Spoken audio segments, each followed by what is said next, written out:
अस्सलाम वालेकुम my good friends. कैसे हो आप सब?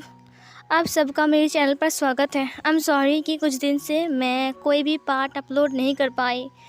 जैसे कि मैंने वांगशन ने बोला था कि मैं बहुत बिज़ी हूँ, इसलिए मैं कोई भी फैन फिक्शन स्टार्ट नहीं किया। वांगशन में मैंने स्टार्ट नहीं किया क्योंकि मुझे पता है ऐसा ही चलेगा, 1 हफ़्ता 2 हफ़्ता बीत जाएगा और मैं अपलोड नहीं कर पाऊँगी। इसीलिए मैंने वांगशन में कोई भी फैन फिक्शन स्टार्ट नहीं किया है और वहाँ पर सिर्फ वांगशन ही चलेगी अभी 145। और श्यानवांग की बात अलग है। मैंने पहले ही बताया था कि श्यानवांग में पहले से मैंने रिकॉर्ड करके रखा है, इसीलिए श्यानवांग चल रहा है फ़िलहाल। और इस चैनल पर भी मैंने रिकॉर्ड करके नहीं रखा है, इसीलिए प्रॉब्लम हो रही है।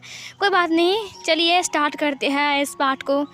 उस पार्ट में हमने देखा था कि वैन रोहान कहीं भाग चुका था और वैन फैमिली पूरा निराश था। वो लोग बहुत उदास थे, लेकिन उन लोगों ने किसी को नहीं बताया था कि वो लोग उदास क्यों हैं। बस सबको इतना पता था कि वैन रोहान कहीं ज़रूरी काम पर गया है और वैनचिंग ने बताया नहीं था जियांग चैंग को कि हम उदास है, ऐसा वैसा कुछ। उन लोग दिखा रहे थे कि वो लोग बहुत ज़्यादा खुश थे। अब ऐसे ही खुशी खुशी सब कुछ बीत रहा था। ऐसे करते करते 2.5 महीने बीत चुके थे। 2.5 महीने के बाद का सीन दिखाया जाता है, जहाँ पर लान फैमिली में एक गुड न्यूज़ घूम रही थी। वो क्या है पता चल जाएगा अभी।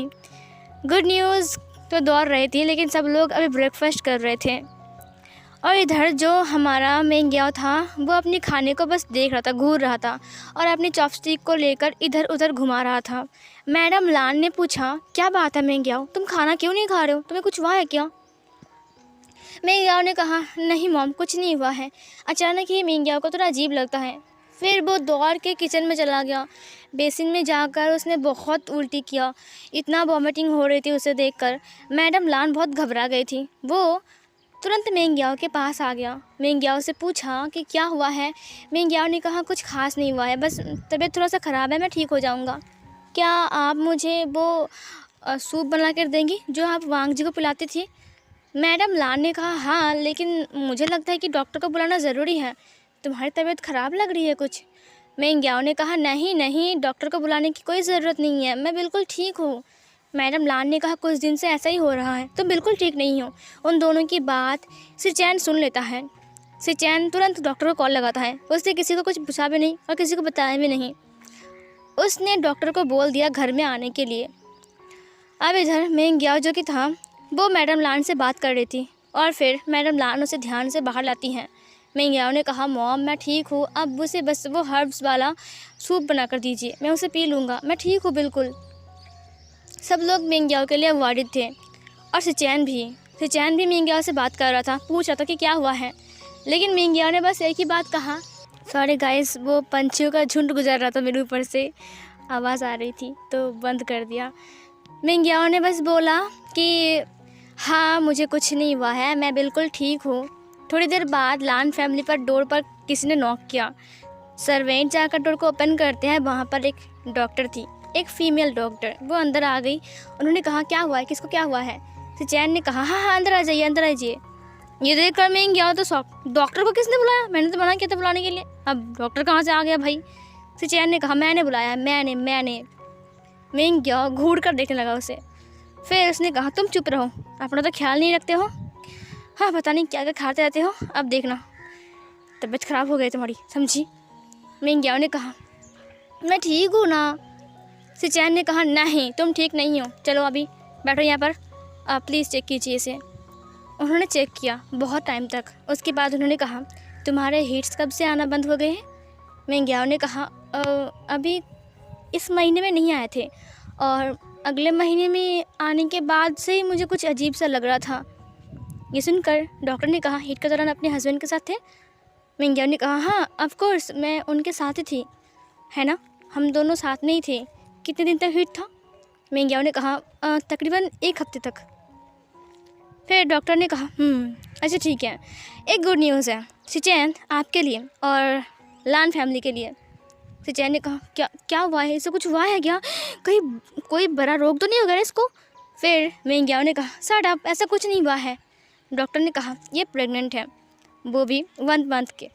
ये सुनकर सिचैन तो भाई आसमान से गिरा। ओ माय गॉड, इसका मतलब मेंग्याओ प्रेग्नेंट है तो पापा बनने वाला है। जिवचन वो तो बहुत ज़्यादा खुश था, वो कूद रहा था, नाच रहा था। उसने कहा वाओ, मतलब मन में कर रहा था, रियल में नहीं कर रहा था लेकिन मन में कर रहा था, वो नाच रहा था, कूद रहा था। डॉक्टर ने कहा अच्छा ठीक है, ये कुछ दवाई मैंने लिख दिया है, आप खाते रहिए। और हाँ मिस्टर लान, एक काम कीजिए, आप अपनी वाइफ को लेकर एक बार मेरी चैम्बर में आ जाइए। हम कुछ रिपोर्ट्स वगैरह देखेंगे, बेबी कितना हेल्दी है, ये सब कुछ देखेंगे और कोई प्रॉब्लम है कि नहीं, क्योंकि ये एक मेल है ना, तो सब कुछ हम देखेंगे। उसके बाद हम आगे के प्रोसेस को कंप्लीट करेंगे। ये सुनकर सिचैन ने कहा हाँ हाँ कब आना है। तो उसने सब कुछ बोल दिया डॉक्टर ने कि डेट फेट सब कुछ बोल दिया। और मिंग याओ जो कि था वो शर्म के मारे लाल हो रहा था और उसने अपनी टमी को देखते हुए अपने माइंड में कहा वाह, इसका मतलब मैं मॉम बनने वाला हूँ। मॉम बनने का जो खुशी है ना, वो सिर्फ उसी इंसान को पता होता है जो इंसान मॉम बनने वाला है, और वो खुशी मिंग को मिल रहा है। तो मिंग तो पूरा खुश था और लान फैमिली तो ये सुनकर बहुत ज़्यादा खुश थे। और आशियन और विंग ने जब ये सुना तुरंत उन्होंने अपनी फैमिली में कॉल लगा दिया। उन्होंने कहा मॉम आपको पता है गगा प्रेग्नेंट है और सिचैन का पापा बनने वाले हैं। ये सुनकर तो मतलब जियांग फैमिली और वी फैमिली बहुत ज़्यादा खुश थे मिंग याओ के लिए। और जिन फैमिली में जब पता चला तो मैडम जिन तो पागल हो गए थे मिंग याओ से मिलने के लिए। और वेंचिंग को भी आचिंग ने बताया था। वेंचिंग भी बहुत ज़्यादा खुश था, लेकिन उसने आचिंग को पता नहीं चलने दिया कि वो लोग दरअसल दुखी हैं। मियांग, वेनिंग, वेंजू, वेनछाओ सब लोग बहुत ज़्यादा दुखी थे, वेंचिंग सब लोग, लेकिन उन्होंने भनक तक नहीं लगाया कि हाँ वो लोग दुखी हैं। वो लोग बस एक्टिंग कर रहे थे खुशी रहने की।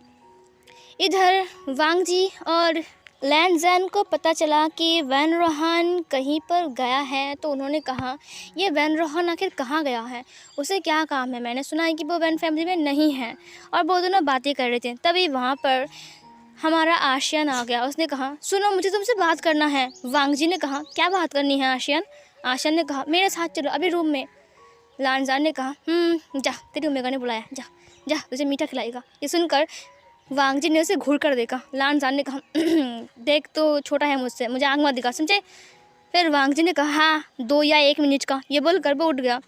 आशा ने उसके हाथ को पकड़ते हुए कहा जल्दी चलो ना, मुझे बात करनी है, जल्दी चलो। वांग जी ने कहा जा रहा हूँ पापा, इतने खींच क्यों रहे हो मुझे। और खींच कर वो उसे अपने रूम में लेकर चला गया, दरवाज़ा बंद कर दिया। और इधर लानजान उठते हुए कहा लगता है विंग अपने रूम में होगा, जाकर उसे अपने दिल की बात बोलता हूँ, मुझे भी तो चाहिए। ये बोलकर लानजान चला गया विंग के रूम में। इधर जो आशियन था वो तुरंत वांग जी को हग करते हुए कहा सुनो ना। वांग जी ने कहा क्या है बोलो। आशियन ने कहा मुझे कुछ चाहिए। वांग जी ने कहा हाँ क्या चाहिए आशियन को। उसने आशियन को हग कर लिया। आशियन ने कहा मुझे दोगे ना अगर अगर अगर मैं बोलूँगा तो। ये सुनकर वांग जी ने कहा हाँ हाँ बाबा दूंगा, बोलो क्या चाहिए तुम्हें। मेरे आशियन को क्या चाहिए। हाँ अब मैं समझ गया, आशियन को एक डॉल चाहिए या फिर एक सीडी चाहिए कार्टून वाली, या फिर कार्टून वाली कारपेट चाहिए, कार्टून वाली क्या चाहिए, पर्दा चाहिए, कार्टून वाली पिलो कवर। उसने कहा नहीं। ये सुनकर उसने कहा नहीं चाहिए तो क्या चाहिए। आशियन ने कहा मुझे बेबी चाहिए वो भी मेरी टमी में। ये सुनकर वांग जी ने कहा ओ अच्छा बेबी चाहिए। क्या क्या चाहिए, बेबी चाहिए तुम्हें। आशियन ने कहा हाँ, तुम इतने शौक क्यों हो रहे हो। आशियन वांग जी को देखते हुए कहा। वांग जी ने कहा बेबी मतलब तुमने बेबी कहा ना, तुमने अभी बेबी ही कहा है ना। फिर आशियन ने कहा क्या मतलब है। वांग जी ने कहा नहीं तो तुमने बेबी नहीं कहा है। हाँ शायद मेरे ही कान बज रहे हैं, तुम्हें बेबी डॉल चाहिए, तुमने ऐसा कहा ना। आशियन ने कहा नहीं मैंने कहा बेबी। यहाँ पर उसने अपनी पेट पर हाथ रखा। वांग जी ने कहा यहाँ पर बेबी चाहिए मतलब। आशियन ने कहा जैसे कि गगा प्रेग्नेंट है तो मुझे भी एक बेबी चाहिए ना, वो हमारे घर में आएंगे और फिर वो मुझे मॉम बोलेगा और फिर वो तुम्हें डैड बोलेगा और हम दोनों के साथ रहेगा, हम फैमिली के साथ रहेंगे, कितना हैप्पी। उसके बाद वांग जी ने आशियन की फेस को पकड़ते हुए कहा चुप रहो, अपना ये दुकान खोल कर जो बैठे हो ना तुम उसे बंद करो। आशियन ने अपने आइज़ को ब्लिंक करते हुए कहा क्या क्या मतलब है।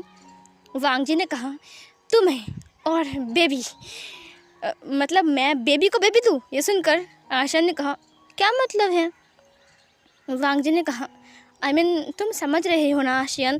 देखो मेरी बात सुनो आशियन, तुम अभी बहुत छोटे हो, तुम्हारी पढ़ाई अभी कंप्लीट नहीं हुई है और तुम्हें बेबी नहीं चाहिए है ना। अभी तो तुम लास्ट ईयर में हो ना, उसे कंप्लीट करो तभी। आशिया ने ज़ोर से उसके कानों पर बाइट करते हुए कहा, क्या तुम्हें सुनाई नहीं दे रहा है? मैंने कहा ना मुझे बेबी चाहिए। वांगजिन ने कहा, आशियन क्यों कांटा, दर्द हो रहा है ना मुझे, तुम ऐसे क्यों करते हो मेरे साथ, तुम मेरी बात को समझो। आशियन ने कहा, नहीं मुझे बेबी चाहिए, मुझे बेबी चाहिए, मुझे बेबी चाहिए, मुझे बेबी चाहिए। ये बोलकर उसने अपने पैरों को पटकना स्टार्ट कर दिया, जैसे कि आशियन एक छोटा सा बच्चा है और बहुत ज़िद कर रहा है। वांगजिन ने कहा, आहा ये कहाँ फंस गया मैं। आशियन देखो, आशियन तुम गुड बॉय हो ना।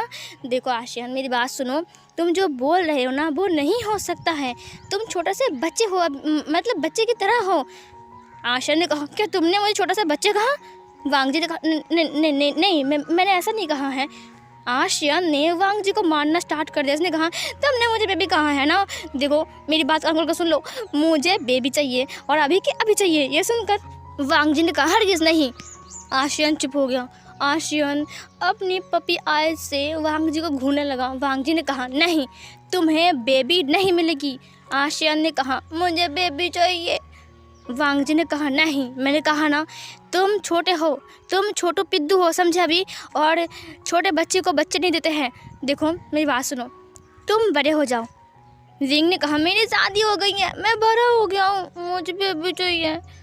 फिर वांगजी ने कहा, भले ही तुम बड़े हो गए हो लेकिन तुम अभी भी मेरे पास एक बेबी ही हो, अगर मेरे पास एक्स्ट्रा और बेबी आ गए तो मेरी हालत ख़राब हो जाएगी। फिर वांगजी सोचने लगता है, उसके घर में 4-5 बेबी हैं और आशियन उनके साथ घोड़ा खेल रहे हैं, मतलब वांगजी बना है घोड़ा और आशियन और 4 बेबी वांगजी की पीठ पर चढ़े हुए हैं।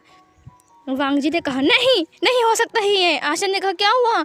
वांगजी ने कहा, हरगिज़ नहीं, तो मुझे फंसा रहे हो, मैं जा रहा हूँ बाहर। ये बोलकर वांगजी भाग गया। आशियन ने कहा, मुझे बेबी चाहिए, लेकिन वांगजी वहाँ से भाग गया। सीन कट होती है, हमें विंग को दिखाया जाता है। विंग अपने बेडशीट को ठीक कर रहा था। तुरंत लानजान आकर विंग को पीछे से हग करते हुए कहा, विंग तुम क्या कर रहे हो? विंग ने कहा, तुम्हें दिखाई नहीं दे रहा है कि मैं क्या कर रहा हूँ लानजान? लानजान ने कहा, हाँ मुझे दिखाई दे रहा है, लेकिन मैं विंग के मुंह से सुनना चाहता हूँ। विंग ने कहा, मैं पकौड़ा बना रहा हूँ। लानजान ने कहा, ये क्या मजाक है विंग? विंग ने कहा, क्या हुआ? तुमने कहा ना तुम्हें मेरे मुंह से सुनना है, तो सुन लिया मैं क्या कर रहा हूँ। लानजान ने कहा, तुम इतने गुस्से में क्यों हो? विंग ने कहा, देखो बहुत सारा काम है, मैं कपड़े धोने जा रहा हूँ, ठीक है, मुझे तंग मत करो। और लानजान, तुम्हारी वजह से ना हर रोज़ मुझे बेडशीट को वॉश करना पड़ता है, हर रोज़ तुम्हारी वजह से, बीस्ट कहीं के 1 नंबर के। तभी इधर लानजान ने कहा, मेरी क्या गलती है, वैसे तुम हो ही इतने। तभी विंग ने उसके मुंह पर मारते हुए कहा, लानजान चुप रहो। लानजान ने कहा, अच्छा ठीक है विंग, मुझे तुमसे बात करनी है। विंग कपड़े को उठाते हुए कहा, हाँ बोलो। हर दिन नए कपड़े पहनता है और हर दिन उसे फेंकता है और हर दिन मुझे धोना पड़ता है, तो मुझ पर दया नहीं आती है, ऊपर से तुम मुझसे कुछ मांग रहे हो। ये सुनकर लानजान ने कहा, विंग सुनो ना। विंग, तुमने सुना ना गगा प्रेग्नेंट है? ये सुनकर विंग ने कहा, हाँ मैंने सुना। लानजान ने कहा, विंग तुम्हें नहीं लगता कि जो गगा है वो तुम्हें भी होना चाहिए? ये सुनकर विंग ने कहा, क्या मतलब है? ये सुनकर लानजान ने कहा, विंग तुम्हें नहीं लगता कि हमारी शादी अब 2.5-3 महीने की होने वाली है, तो तुम्हें क्या लगता है कि हम दोनों की भी एक बेबी होना चाहिए, है ना? तुम्हें क्या लगता है विंग?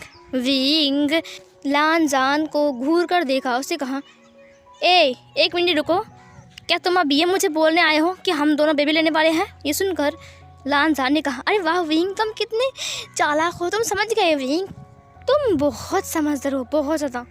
विंग उसे घूर कर देख रहा था।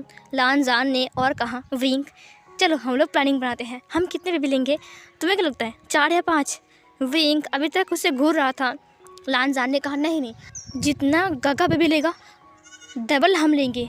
अगर गगा ने 2 बेबी लिया तो हम 4 लेंगे, और गगा ने 4 लिया तो हम 8 लेंगे। फिर तभी विंग ने कहा, गगा ने 8 लिया तो हम 16 लेंगे। ये सुनकर लानजान ने कहा, एग्जैक्टली हम वही करेंगे। विंग ने लान जान के कान को पकड़ते हुए कहा, बदमाश, तुम मुझे समझते क्या हो? हाँ, क्या समझते हो मुझे? क्या समझते हो? मैं तुम्हारे दिन भर काम करूँ, तुम्हारे कपड़े धोऊँ, तुम्हारे कपड़े को सही से रखूँ, प्रेस करूँ, बर्तन धोऊँ, घर का काम करूँ और ये सब कुछ करूँ, तुम्हें बेड पर संभालूँ, अब तुम्हारे बच्चे भी संभालूँ मैं, वो भी एक नहीं, दो नहीं, पूरा 16 बच्चे। तुम समझते क्या हो लानजान? लानजान ने कहा, विंग दर्द हो रहा है, छोड़ो कान को। विंग ने छोड़ते हुए कहा, भागो यहाँ से, मुझे काम करने दो। लानजान ने कहा, प्लीज़ ना विंग, प्लीज़ प्लीज़ विंग, देखो तुम सोचो, एक बार सोचो, हमारे घर में बेबी आ जाएंगे और हम कितने खुश रहेंगे। ये बोलकर उसने विंग को हग कर लिया पीछे से। विंग सोचने लगता है 16 बच्चे, मतलब विंग सोचता है 16 बच्चे। विंग घर का काम कर रहा है, एक बच्चा विंग की मतलब कंधों के ऊपर है, एक बच्चा विंग के इस हाथ में है, दूसरा बच्चा विंग के इस हाथ में है, दूसरे हाथ में दाहिने बाइने, और तीसरा बच्चा विंग के पैरों से लिपट कर खड़ा है, और चौथा बच्चा उस विंग के दूसरे पैर से, पांचवा बच्चा विंग के पीछे खड़ा है, विंग के सिर के ऊपर एक बच्चा है और विंग खाना बना रहा है, बच्चा ही बच्चा है विंग के आसपास। और वांग जी विंग से बोल रहा है, ये क्या कर रहे हो विंग, तुम जल्दी खाना बनाओ, मुझे बहुत भूख लगी है। दूसरा बच्चा बोल रहे हैं, हाँ मम्मा मुझे बहुत भूख लगी है, मेरे लिए खाना बनाओ। लान जान बोल रहा है, विंग जल्दी खाना लेकर आओ, मुझे बहुत भूख लगी है। और मैडम लान बोल रहा है, विंग क्या कर रहे हो तुम, जल्दी करो ना। विंग ने कहा, नहीं। लान जान ने छोड़ते हुए कहा, क्या हुआ है विंग? विंग ने कहा, देखो ये सब नहीं चलेगा, समझे, मुझे पढ़ाई कंप्लीट करनी है, मेरा पढ़ाई है, तुम समझते क्या हो अपने आप को लान जान के बच्चे। ये बोलकर उसने अपने पिलो को उठा लिया। लान जान ने कहा, मैंने क्या क्या किया, मुझे मत मारो। विंग ने कहा, तुम्हें तो मैं, निकलो बाहर निकलो, अभी क्या, अभी बाहर निकलो, घर से बाहर निकलो। और ये बोलकर वो उसे पीटने लगता है पिलो से। वो लान जान को पिलो से पीटने लगता है और लान जान चिल्लाते हुए कहा, विंग मत मारो, क्या करो विंग, प्लीज़ ऐसा मत करो विंग। विंग ने कहा, मेरी पढ़ाई कंप्लीट नहीं हुई है और मेरी उतनी एज नहीं है कि मैं अभी बेबी को संभालूं, समझे। तुम समझते क्या हो अपने आप को, 16 बेबी चाहिए तुम्हें तो मैं बेबी का फादर कहेंगे। रुक जाओ, तुम्हें मैं मार डालूंगा, तुम रुक जाओ। लान जान ने कहा, विंग ने उसे मारते हुए रूम से बाहर निकालते हुए कहा, 16 बच्चे बाहर निकलो, अभी क्या, अभी मुझसे दूर रहो, मुझे पढ़ाई करनी है और मेरा बहुत कुछ बाकी है सामने, इसीलिए तुम्हारा ये आइडिया बकवास सा 16 बच्चे का आइडिया अपने पास रखो, समझे, जाओ यहाँ से। उसने उसको एक पिलो दे दिया। उसने कहा, आज से तुम बाहर रहोगे, मेरे रूम में कतई मत आना। ये बोलकर उसने रूम को बंद कर दिया। लान जान ने कहा, ये क्या नया विचार है मेरे खिलाफ, कोई मेरी मदद करो, मेरी मदद करो कोई, हे ऊपर वाले, क्या आपको नज़र नहीं आता है, आपकी दृष्टि इतनी कमज़ोर कैसे हो सकती है। मेरी ओमेगा मुझसे गुस्सा होकर मुझे अपनी कक्ष से बाहर निकाल दिया। तभी विंग ने चिल्लाते हुए कहा, अगर तुम यहाँ से नहीं गए और मैं बाहर आ गया तो तुम्हें इतना मार पड़ेगी, इतना मार पड़ेगी कि तुम कल सुबह तक भी चलने के लायक नहीं रहोगे। लान जान ने कहा, अब जा रहा हूँ मैं तो बस खुद से ही बात कर रहा था। ये बोलकर लान जान आ गया नीचे लिविंग रूम पर, जहाँ पर वांग जी पहले से बैठा हुआ था। लान जान ने कहा, हे रोमियो, तू यहाँ पर क्या कर रहा है? मेरे हस्बैंड ने मुझे रूम से बाहर निकाल दिया। तेरी क्या हुआ है? तुझे तो आशियान बड़ा प्यार से ले गए यार, मुझे लगा तुझे गुर खिलाने वाला है और तू यहाँ पर आकर बैठा हुआ है। वांग जी ने कहा, उसी की वजह से बैठा हुआ यहाँ पर। लान जान ने कहा, क्या हुआ है? फिर वांग जी अपना दुख रहा उसे सुनाता है कि किस तरह से आशियान ने उसे कहा बेबी के लिए। लान जान ने कहा, अरे वाह, कितनी अच्छी बात है, तेरी ओमेगा खुद से बोल रहा है बेबी के लिए, और देख मेरा तो पूरा उल्टा है, मैं खुद बोल रहा हूँ और वो मुझे भगा रहा है, वो भी मार मूड़ कर भरता बनाकर। ये सुनकर वांग जी ने कहा, क्या मतलब है? लान जान ने सब कुछ बोल दिया, विंग और उसके बीच जो हुआ था। वांग जी ने कहा, मैं तो नहीं जाने वाला भाई, मुझे नहीं जाना है। लान जान ने कहा, मैं जाना चाहता हूँ लेकिन उसने मुझे रूम से बाहर निकाल दिया। फिर सीन कट होती है। वो दोनों ऐसे ही बात करते करते लिविंग रूम पर ही रहते हैं। कुछ दिन ऐसे बीत जाती हैं। अब आशियान वांग जी से बहुत ज़्यादा नाराज़ था और वांग जी जब भी आशियान से बात करने की कोशिश करता है तब भी आशियान बोलता है, मुझे बेबी चाहिए, नहीं तो बात नहीं करूँगा। और लान जान जब भी विंग से बात करता है तो विंग बहुत गुस्से में बोलता है, देखो अगर तुम्हें मेरे रूम में रहना है तो बेबी का चिंता तुम्हें भूलना पड़ेगा, समझे। और विंग की बात पर लान जान राज़ी हो चुका था, लेकिन आशियान की बात पर वांग जी राज़ी नहीं था, क्योंकि आशियान खुद ही एक बच्चा है और एक बच्चे को बच्चे संभालेगा, ऐसा कभी हो सकता है क्या? इधर मैडम लान भी मिंगियाओ का ख्याल रख रहा था। मिंगियाओ चेकअप करवाने के लिए डॉक्टर के पास गया था और डॉक्टर ने कहा था कि बेबी हेल्दी है। चैन बहुत खुश था और लान फैमिली भी बहुत ज़्यादा खुश थे। खुश सिर्फ नहीं था तो वो था वैन चाओ, वैन चिंग और मियांग और वैन जू और वैन निंग। उन लोगों के ऊपर दुखरा बीत रही थी क्योंकि वैन रोहान कहीं गायब हो चुका है और उनको पता भी नहीं है कि वैन रोहान कहाँ गया है। सब लोग जानते हैं कि वैन रोहान कहीं बाहर गए हैं अपने काम पर, लेकिन कहाँ गए हैं कोई भी नहीं जानता है। इधर वांग जी ऐसे ही बात कर रहा था आशियन से। आशियन देखो मेरी बात सुनो, तुम जो बोल रहे हो वो पॉसिबल नहीं है क्योंकि तुम। तभी आशियन ने कहा ठीक है, मुझे तुमसे बात ही नहीं करनी है, जाओ यहाँ से भागो। और वांग जी अब थोड़ा गुस्सा हो गया था। उसने कहा ठीक है मैं जा रहा हूँ, और वांग जी चला गया था वहाँ से। आशियन ने कहा ये कितना घटिया है, कितना गंदा है। और आशियन भी अपने रूम में चला गया था। आज मैडम लान मिंगियाओ को लेकर थोड़ा सा बाहर गई थी घूमने के लिए ताकि मिंगियाओ को अच्छा लगे, और सब लोग ऑफिस गए थे और लानजान और वांग जी घर में थे और विंग और आशियन भी। विंग अपने घर में पढ़ाई कर रहा था और कुछ काम भी कर रहा था और लानजान विंग को तंग कर रहा था और विंग अपना पढ़ाई कर रहा था। इधर आशियन बहुत ही गुस्से में घर के इधर उधर चक्कर लगा रहा था। तभी डोरबेल पर नॉक होती है तो वो डोर को ओपन करता है। वहाँ पर एक इंसान था। उसने कहा हेलो। उसने आशियान को देखा। आशियान पहले उस इंसान को घूरता है, उसके बाद उसने कहा जी आप कौन। फिर उस इंसान ने कहा क्या वांग जी है। फिर आशियान ने कहा वांग जी, आप उसे ढूंढ रहे हो, ठीक है मैं बुला रहा हूँ उस खरूस को। ये बोलकर वो चला गया वहाँ से। इधर जो इंसान अंदर आता है उसने कहा ये कौन है, क्या ये वांग जी और लानजान का ओमेगा ब्रदर है। ये जैसे बात कर रहा है वांग जी के लिए, लगता है वांग जी का साथ इसका लड़ाई हो गई है। ज़रूर ऐसा ही होगा। वो इंसान आकर सोफे के ऊपर बैठ गया।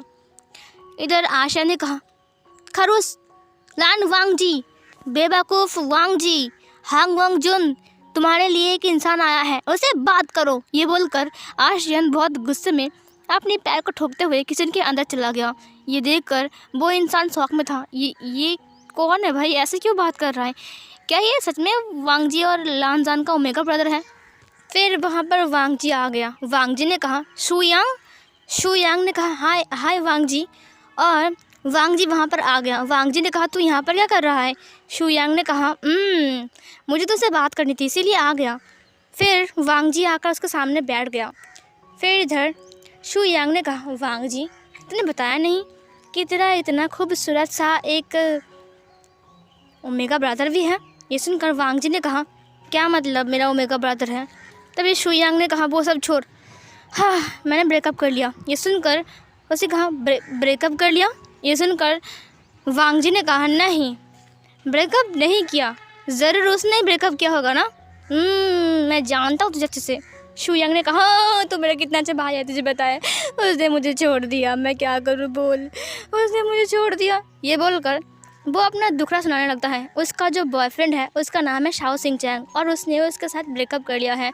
ये सुनकर ही वांग जी ने कहा कितनी बार हो चुका है ब्रेकअप ब्रेकअप पैचअप, तुम दोनों में ऐसे होता है, छोड़ ठीक हो जाएगा चिंता मत कर। शू यांग ने कहा नहीं, इस बार उसने सीरियसली बोल दिया है, आज के बाद से उसका और मेरा कोई रिश्ता नहीं है, यहाँ तक कि उसने मुझे हर जगह पर ब्लॉक कर दिया है। वांग जी ने कहा तो उसे ईमेल कर। फिर शू यांग ने कहा मुझे उसका ईमेल आईडी नहीं पता। ये सुनकर वांग जी ने कहा तो बाहर में जा। शू यांग ने कहा मैं क्या करूँ बोल ना। वांग जी ने कहा मैंने कितना अच्छा बोला, बाहर में जा, तू सुनता भी नहीं है। शू यांग ने कहा शू यांग चुप हो गया। थोड़ी देर बाद शू यांग ने कहा हे सुन ना, वो तेरा ओमेगा ब्रदर बड़ा हैंडसम है, वो कौन है, तुझे बताया नहीं कि तेरे पास इतना खूबसूरत ओमेगा ब्रदर भी है। तो कितना गंदा है यार। वांग जी ने कहा मेरा ओमेगा ब्रदर कब, कहाँ, कैसे। शू यांग ने कहा अब मत बोलना कि नहीं है ओमेगा ब्रदर, मैंने अपनी तिरछी नज़रों से उसे देखा है, समझे। वांग जी ने अपनी एक आँख छोटी करते हुए कहा अच्छा। तभी वहाँ से आशन गुजर रहा था। उसने कहा हे हाय हाय हाय। फिर आशन ने कहा ये हे और हाय हाय क्यों कर रहा है। शू यांग ने कहा हेलो हेलो। आशन ने कहा हाँ हेलो। उसके बाद शू यांग ने कहा कैसे हो तुम? मैं तुम्हारे ब्रदर से बात कर रहा हूँ, तुम्हारे गगा से। ये सुनकर आशियन ने कहा मेरा गगा? क्या मतलब है? ये सुनकर शू यांग ने कहा तुम्हारे भाई से बात कर रहा हूँ मैं, वांग जी। आशियन पूरा शॉक्ड, मेरा भाई वांग जी? वांग जी भी शॉक्ड, आशियन मेरा भाई है? मुझे पता ही नहीं था। शू यांग ने कहा वैसे तुम बहुत हैंडसम हो, क्या तुम्हारा कोई बॉयफ्रेंड है? तब ये वांग जी कुछ बोलने वाला था, आशियन ने कहा नहीं मेरा कोई बॉयफ्रेंड नहीं है। ये सच बात है, आशियन का तो कोई बॉयफ्रेंड नहीं है ना, उसका हस्बैंड है, बॉयफ्रेंड तो नहीं है। फिर इधर शू यांग ने कहा तो क्या तुम मुझसे डेट करोगे मेरे साथ? हाँ बोलो बोलो। आशियन ने कहा ये इंसान बड़ा अजीब है, देखा नहीं डेट के बारे में पूछ रहा है। उसने वांग जी को देखा, वांग जी उसे देख रहा था घूर के। फिर आशियन ने वांग जी को देखते हुए गुस्से में कहा हाँ मैं करूँगा डेट। ये सुनकर शू यांग तो पूरा खुशी के बारे में उछल रहा था। उसने कहा सच में? आशियन ने कहा हाँ सच में। शू यांग ने कहा तो चलो हम कल शादी कर लेंगे, ठीक है? आशियन ने कहा क्या? ये इंसान अजीब है। अभी पूछा डेट के लिए बॉयफ्रेंड है कि नहीं ये भी पूछा, और सीधा डायरेक्ट शादी करने के लिए। है सुनो, वैसे मैं मैरिड हूँ। ये सुनकर शू यांग ने कहा क्या? शू यांग ने कहा दिल जोरे बिना ही टूट गए। आशियन ने कहा और तुम जिसे मेरा गगा बोल रहे हो ना, वो मेरा गगा नहीं मेरा हस्बैंड है, समझे? तब उसने वांग जी को देखा, उसने कहा ये तेरा तू इसका ये तुझका मतलब कि? वांग जी ने कहा हाँ ये मेरा हस्बैंड है, इसका नाम विभूषण है, हम इसे प्यार से आशियन बुलाते हैं। आशियन ने कहा अब आपको समझ में आ गया गगा? तभी पीछे से एक आवाज़ आई, शू यांग। शू यांग इस आवाज़ को पहचानता है। आशियन उन दोनों को ही देख रहा था जो कि शू यांग के पीछे थे। वहाँ पर एक ओमेगा खड़ी थी। वांग जी ने कहा आ गया तेरी मौत। वहाँ पर शाओ सिंगचैंग था और उसके पीछे सोंगलन था। शू यांग ने कहा तुम्हें कैसे पता चला कि मैं यहाँ पर हूँ? सोंगलन ने अपनी मोबाइल को दिखाते हुए कहा मुझे माफ़ कर दे, इसने मुझे ब्लैकमेल किया, मैंने तेरा नंबर को ट्रैक किया, मुझे माफ़ कर। शू यांग ने कहा तुम बहुत गंदे दोस्त हो, मैं तुम्हें माफ़ नहीं करूँगा। शाओ सिंगचैंग के हाथ में एक डंडा था। उसने कहा मैं यहाँ पर आया था, मुझे लगा कि तुम बहुत दुखी हो, ब्रेकअप तो मैंने मजाक से बोल दिया था, मुझे लगा कि तुम बहुत दुखी हो चुके हो, इसीलिए मैं तुम्हें मनाने के लिए आया था, लेकिन यहाँ पर तुम दूसरे ओमेगा के साथ फ्लर्ट कर रहे हो, तुम्हारी हिम्मत कैसे हुई ऐसा करने की, वो भी एक मैरिड ओमेगा के साथ। लैन जन जस्ट तभी अंदर से आ रहा था तो उसने कहा भाई ये सब क्या हो रहा है, जाकर बोलता विंग को। फिर वो चला गया ऊपर। उसने कहा विंग तुम्हें कुछ देखना है? विंग ने कहा क्या क्या? उसने कहा तुम बाहर नहीं जाओगे, ठीक है, मेरे पास एक प्लान है विंग, तुम्हें पता है। उसने खुसर पुसर करके सब कुछ बोल दिया। उसने कहा आशियन को वो समझ रहा है? उसने कहा हाँ चलो छुप कर देखते हैं, देखोगे? विंग ने कहा हाँ। उसके बाद जब वो लोग आए तब उसने देखा कि शाओ सिंगचैंग शू यांग को बुरी तरीके से पीट रहा है।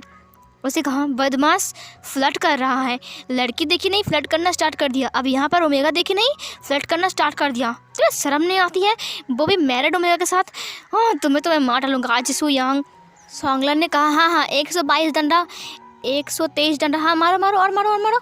फिर इधर शू यांग ने कहा तो कैसा दोस्त है, एक दोस्त को मार रहा है पीट रहा है और तू देख देख कर गिन रहा है। सोंगलन ने कहा मुझे माफ़ कर दे, मैं तेरा हेल्प नहीं कर सकता हूँ, ये तेरी गलती है। शाओ सिंगचैंग ने कहा तुम्हें तो मैं मार डालूंगा। फिर वहाँ पर लैनजन आते हुए कहा हे गाइस रुक जाओ, कितना मारपीट करोगे? और फिर वो दोनों रुक गए। तभी वहाँ पर विंग भी आ गया। शू यांग ने विंग को देखा, उसने कहा ये आशियन। उसने आशियन को भी देखा, उसने कहा ये तो जुर्बे का। ए रुक भाई, तुम दोनों जुर्बे हो और तुम दोनों ने जुर्बे कहाँ से ढूंढ लिया भाई? वांग जी ने सब कुछ बोल दिया। शू यांग ने कहा देखा शादी को मिस कर दिया, नहीं तो हमें पता लग जाता कि विंग और आशियन इन दोनों के हस्बैंड्स हैं। शाओ सिंगचैंग ने कहा तुम्हें तो मैं। तभी लानजान ने कहा अब बेचारे को मत मारो, बेचारा थक चुका है। शू यांग ने कहा वांग जी, शू यांग, शाओ सिंगचैंग और सोंगलन वो सब लोग एक टीम मेंबर है और वो लोग अपने साथ काम करते हैं। सीन कट होती है, अब सब लोग बैठकर बातें कर रहे थे। शुयांग ने कहा इसका मतलब तुम दोनों जुड़वे भाई हो और तुम दोनों ट्विंस, तो मतलब ट्विंस मिलकर महा ट्विंस हो गए यहाँ पर। आशा ने कहा हाँ सही कहा तुमने। और तभी वांग जी ने कहा हे तुम लोग फ्री हो क्या? शुयांग ने कहा क्या मतलब है फ्री हो क्या? लानजान ने कहा दरअसल बात ऐसे कि हम लोगों ने एक प्लानिंग बनाया है। यहाँ पर एक फ्लैशबैक स्टार्ट होती है जहाँ पर सब लोग मिलकर प्लानिंग कर रहे थे। दरअसल मिंग्याओ प्रेग्नेंट है। इस खुशी में वो सब लोग कहीं ना कहीं घूमने की प्लानिंग कर रहे थे। तो मिंग्याओ ने कहा क्यों ना हम सब लोग साथ में जाए घूमने के लिए, एक फैमिली टूर होगा, लान फैमिली साथ में जाएगा तो सब लोग बहुत खुश रहेंगे। मैडम लान और मिस्टर लान बहुत ज़्यादा खुश थे ये सुनकर कि सब लोग हम घूमने जा रहे हैं। तो मिंग्याओ को सी बीच बहुत पसंद है, तो उन्होंने कहा था कि हमें सी बीच देखना है। मैडम लान ने कहा ठीक है तो हम लोग एक और बार चलते हैं बैंकॉक घूमने के लिए। ये सुनकर मिंग्याओ ने कहा हाँ हम चलते हैं। सब लोग जाने के लिए तैयारी हो चुके थे और सब लोग बहुत ज़्यादा खुश थे। इधर वांग जी ने कहा था कि हम लोग क्या 1-2 हफ्ते बाद जा सकते हैं क्योंकि हमें कुछ ज़रूरी काम है। लानजान ने कहा अब तुझे क्या ज़रूरी काम है यार? तभी लानजान की बात सुनकर वांग जी ने उसे खींचते हुए कहा चल तुझे बोलता हूँ। ये बोलकर वो लानजान को लेकर चला गया। सब लोग राज़ी हो गए थे। 2 हफ्ते बाद उनका टूर था और सब लोग बहुत ज़्यादा खुश थे और अपना पैकिंग कंप्लीट कर रहे थे। सीन कट होती है, फ्लैशबैक ख़त्म होती है। यहाँ पर शाओ सिंह चैंग ने कहा घूमने फैमिली टूर, लेकिन हम यहाँ पर तो आए हैं लेकिन अभी तक हमने कुछ लेकर नहीं आए, मतलब हम जाएंगे तो वहाँ पर कपड़े पकड़े। ये सुनकर लानजान ने कहा तो फिर खरीद लेंगे ना, तेरे पास पैसे की कमी है क्या? ये सुनकर शुयांग ने कहा नहीं कमी नहीं है। दरअसल उसने शाओ सिंह-चैंग को देखा। शाओ सिंह-चैंग उसे घूर कर देख रहा था। शुयांग हंसने लगा। शुयांग हंस रहा था। शाओ सिंह-चैंग अभी तक उसे घूर कर देख रहा था। फिर उसने कहा नहीं मुझे काम भी है। शुयांग ने कहा यह बहाना है तुम्हारा, काम है कपड़े नहीं हैं, तुम जाना नहीं चाहते हो है ना? शुयांग ने कहा ऐसी बात नहीं है, मेरे पास बहुत सारा काम है, काम से ही पैसे मिलते हैं है ना? फिर ये सुनकर शाओ सिंह-चैंग ने कहा हाँ काम से पैसे मिलते हैं, मुझे लगता है कि तुम दिन भर बैठे रहते हो और अपनी पापा के पैसे को उड़ाते हो। तुम्हारे पास कुछ काम है ऐसा? देखना एक दिन तुम्हारा डैडी तुम्हें उड़ा देंगे। ये बोलकर उसने अपनी फेस को दूसरी तरफ घुमा लिया। शुयांग पहले उसे देखता है, अब उसका फेस थोड़ा सा अपसेट हो चुका था, वो थोड़ा सा चिप हो चुका था। वांग जी ने पूछा क्या हुआ तुझे? फिर शुयांग ने कहा ठीक है हम जाएंगे, लेकिन शुयांग थोड़ा सा अपसेट हो चुका था। सब लोग बहुत खुश थे क्योंकि वो लोग अब जाने वाले हैं घूमने के लिए, इसीलिए वो लोग बहुत ज़्यादा खुश थे। उन लोगों ने अपना पैकिंग कंप्लीट कर लिया था और अब सब लोग निकलने वाले हैं और सब लोग निकल भी गए थे। विंग और आशियान बहुत ज़्यादा खुश थे क्योंकि फाइनली अब वो लोग इतने दिन के बाद फिर से एक और बार घूमने जाने वाले हैं। और फिर वो लोग खुशी खुशी वहाँ पर जाते हैं जहाँ पर उन्होंने प्लानिंग किया था बैंकॉक में, और फिर वहाँ पर जाकर वो लोग बहुत मज़े करते हैं। आशियान पानी में नहीं गया था क्योंकि आशियान को पानी में जाना मना है, लेकिन आशियान वांग जी के साथ बहुत एंजॉय करता है क्योंकि वांग जी हर टाइम आशियान के साथ था। अब उन दोनों के बीच ये सब कुछ ठीक हो चुका था और आशियान और वांग जी भी खुश थे बहुत ज़्यादा। ऐसे करते करते कुछ दिन और बीत गए। सब लोग खुश थे, लेकिन वांग जी ने और लानजान ने नोटिस किया कि शुयांग खुश नहीं है, उसका चेहरा उतरा हुआ है। वो तब से ही उदास है जब से उसने सुना है कि हम लोग घूमने आने वाले हैं। तब से ही न जाने कि उसे क्या हुआ है। फ्लाइट में आने के वक्त जब वो लोग एयरपोर्ट में थे, हर वक्त होटल रूम पर सब जगह पर शुयांग को सिर्फ उदास ही देखा उन लोगों ने। पता नहीं शुयांग क्या सोच रहा है अपने माइंड में। शुयांग अकेला बैठा रहता है, पता नहीं क्या बात करता है। ऐसे करते करते कुछ दिन और भी जाते हैं। शाओ सिंह-चैंग ने शुयांग से पूछा था कि तुम्हें क्या हुआ है, लेकिन शुयांग ने कुछ खास नहीं बोला। उसने कहा बस ऐसे ही, कुछ नहीं हुआ है, मैं खुश हूँ। ये सुनकर लानजान और वांग जी थोड़ा सा डाउट होता है उन दोनों को। उन दोनों ने कहा क्या तुझे लगता है कि शुयांग ऐसे ही अपसेट है? मुझे तो नहीं लगता है, हम यहाँ पर घूमने आए हैं और यहाँ पर उसका बॉयफ्रेंड भी है, लेकिन फिर भी वो उदास है। वांग जी ने कहा मुझे नहीं पता, लेकिन डाउट तो हो रहा है। सीन कट होती है। ऐसे कुछ दिन बीत गए थे। एक दिन शू यांग अचानक ही गायब हो चुका था। शू यांग कहीं भी नहीं था, यहाँ तक कि उसका फ़ोन तक स्विच ऑफ था। शाओ सिंह चैंग तो रो रहा था। उसने कहा उसका कॉल नहीं लग रहा है, मैंने सुबह से ट्राई किया।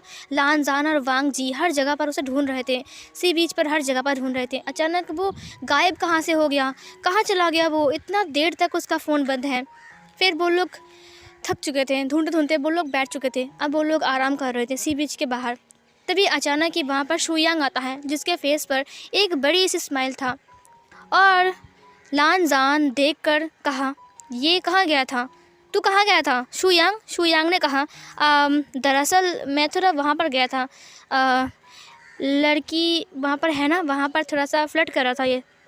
ये सुनकर शाओ शिनचैंग ने कहा, तुम्हारी इतनी हिम्मत? और ये बोलकर वो उसे मारने के लिए उसकी तरफ बढ़ता है और शू यांग वहाँ से भाग गया और शाओ शिनचैंग उसके पीछे।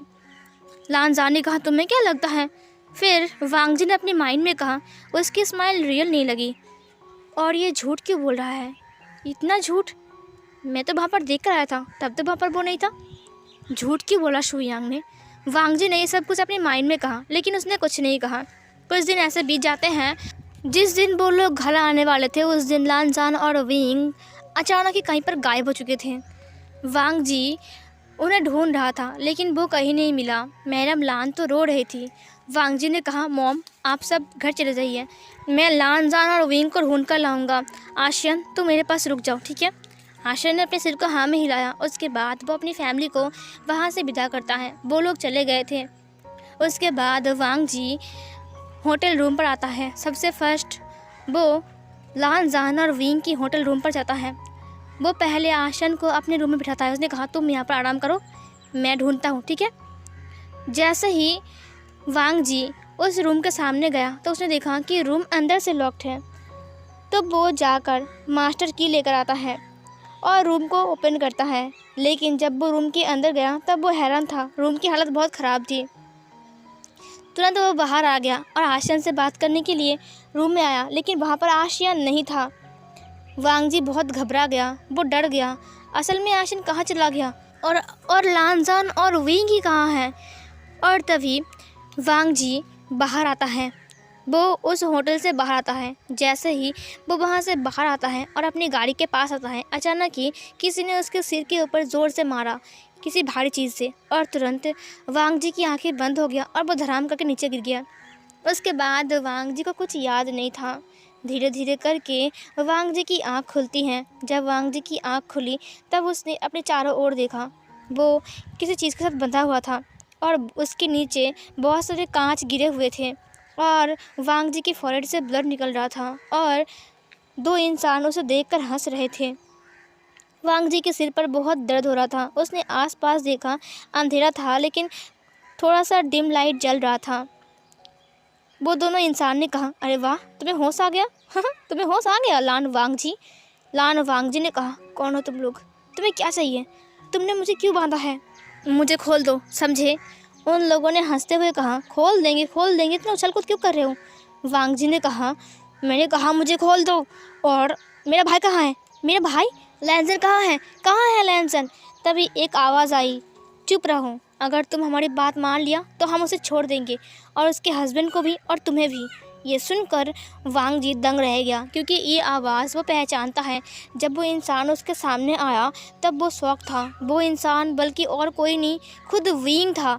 और विंग उसके हाथ में एक हंटर था और वो उसे बहुत ही गुस्से में देख रहा था। लेकिन विंग की आंखें कुछ अलग लग रही थी, जैसे कि वो कुछ खोया खोया सा था। ऐसा लग रहा था जैसे कि विंग मतलब खुद से कुछ नहीं कर रहा है। उसकी आंखें आधी खुली हुई और आधी बंद था और उसका हाथ बहुत ज़्यादा गुस्से में उसने पकड़ के रखा था उस हंटर को देखे तो वो शौक में था ही था, लेकिन वो विंग को देख जैसे कि आसमान से गिरा। वांग जी ने कहा, विंग तुम यहाँ पर?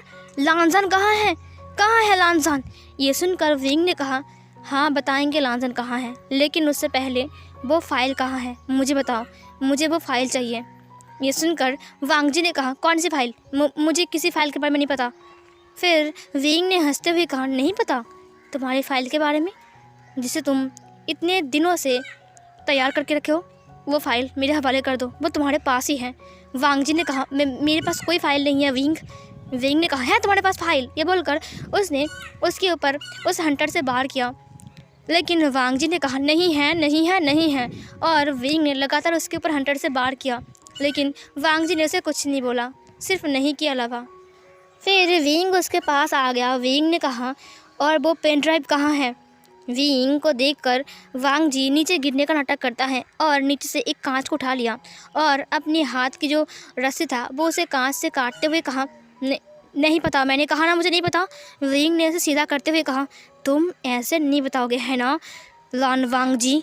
लेकिन ये देखने के बाद तुम ज़रूर बोलोगे ना लान वांग जी? लान वांग जी ने कहा। विंग वहाँ से हट गया और फिर एक पर्दे को खींच दिया जहाँ पर एक कांच का दीवार था, और उस पर लान वांग जी ने जो देखा उसकी आंखें बड़ी बड़ी हो गई। उसका भाई एक चेयर में बैठा हुआ है और आशियन उसे इलेक्ट्रिक शॉक दे रहा है। इसे देखकर वांग जी की आंखों में आंसू आ गए। उसने कहा, ये तुम क्या कर रहे हो मेरे भाई के साथ आशियन? फिर विंग ने हंसते हुए कहा, अगर चाहते हो कि तुम्हारा भाई का हस्बैंड, तुम्हारा हस्बैंड और तुम बच जाओ तो प्लीज़ मुझे बता दो कि वो पेन ड्राइव और वो फाइल कहाँ है। फिर वांग जी ने कहा, मैंने कहा ना मुझे नहीं पता नहीं पता नहीं पता नहीं पता। विंग तुरंत लान वांग जी की गले को दबाते हुए कहा एक हाथ से, बताओगे कि नहीं? इधर लान वांग जी का हाथ भी अब खुल चुका था। लान वांग जी ने विंग को धड़ाम से एक चांटा मारा और पास में जो पानी का जो एक टंकी रखा हुआ था उसकी तरफ फेंक दिया, और वो पानी का टंकी पूरा नीचे गिर गया और विंग उसके ऊपर गिर गया और पानी सीधा विंग के ऊपर गिरा, जिससे विंग खांसने लगा। और जो दो आदमी थे वो वांग जी को मारने के लिए आ रहे थे और वांग जी ने उन दो आदमियों को बुरी तरीके से पीट दिया और वो दोनों बेहोश हो गए। विंग खांसते हुए कहा, ये मैं कहाँ हूँ? विंग उठ गया। उसने कहा, मैं डूब गया। वांग जी ने कहा, विंग शांत हो गया। विंग ने वांग जी को देखा, उसके बाद आसपास। विंग ने कहा, ये हम लोग कहाँ हैं? वांग जी के पास गन थी। वांग जी ने गन को निकालते हुए कहा, ये सब कुछ, ओह गॉड, तुम लैंजन। विंग को कुछ समझ ही नहीं आ रहा था कि वो कहाँ है, वो यहाँ पर कैसे आया, क्यों आया। दरअसल विंग को उन लोगों ने हिप्नोटाइज किया था और हिप्नोटाइज की वजह से विंग ये सब कुछ कर रहा था। उसको सब कुछ थोड़ी थोड़ी करके याद आता है। उसने वांग जी को फॉलो किया और वो लोग उसी रूम के अंदर आ गए। वांग जी ने कहा, आशियन स्टॉप इट, आशियन रुक जाओ। और आशियन बारी बारी में लान जान को इलेक्ट्रिक शॉक दे रहा था। उसे कहा, आशियन स्टॉप दिस, आशियन रुक जाओ। आशियन ने कहा, नहीं, मुझे वो पेन ड्राइव चाहिए, मुझे पता है वो पेन ड्राइव तुम्हारे भाई के पास है ना? ये सुनकर वांग जी ने कहा, नहीं, मेरी बात सुनो आशियन, रुक जाओ। आशियन ने कहा, नहीं, मुझे नहीं रुकना। लान जान जो कि था वो चेयर पर बैठा हुआ था और वांग जी उसे देख रहा था। तुरंत आशियन ने एक गन को उठाते हुए कहा, तुम नहीं बताओगे ना हांग वांग जुन? वांग जी ने कहा, आशियन ऐसा मत करो। आशियन सीधा लान जान की फॉरहेड के ऊपर बंदूक को रखते हुए कहा, तो फिर मैं इसे मार दूंगा।